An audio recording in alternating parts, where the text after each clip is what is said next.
Hey y'all, we're talking about being confident.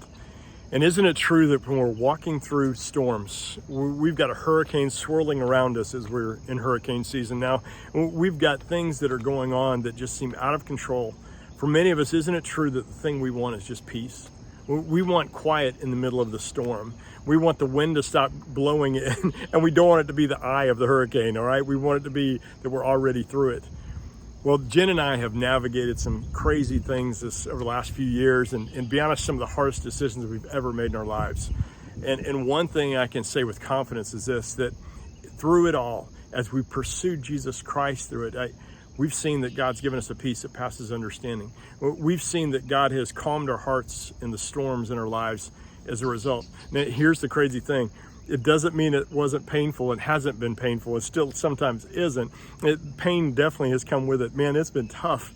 There have been points where it's just like, wow, God, I don't understand this, but I thank you that you're in control. And God gives us a quietness and a peace and calms the storm, even in our hearts, even though everything isn't resolved. We know God's word and we trust it's true. God's word says this in Isaiah 32:17. The fruit of righteousness will be peace. The effect of righteousness will be quietness and confidence forever.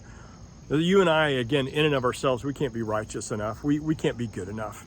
But it's all about you and I pursuing Jesus Christ and saying, God, I'm surrendering my life to you. I'm surrendering this situation to you, these circumstances. I don't make sense of it. I don't know how to navigate it apart from you. And to be honest, I don't want to navigate it apart from you. And here's what I know is going to happen. It doesn't mean that the storm is going to go away, but I believe God is going to give you a peace that passes understanding as you navigate it. I've seen that happen over and over in my life, and my prayer is that you experience that today. Whatever you're walking through, know that you have a God who loves you most, and he's going to care for you through it. And he'll give you a peace and a quietness, even in the middle of the storm.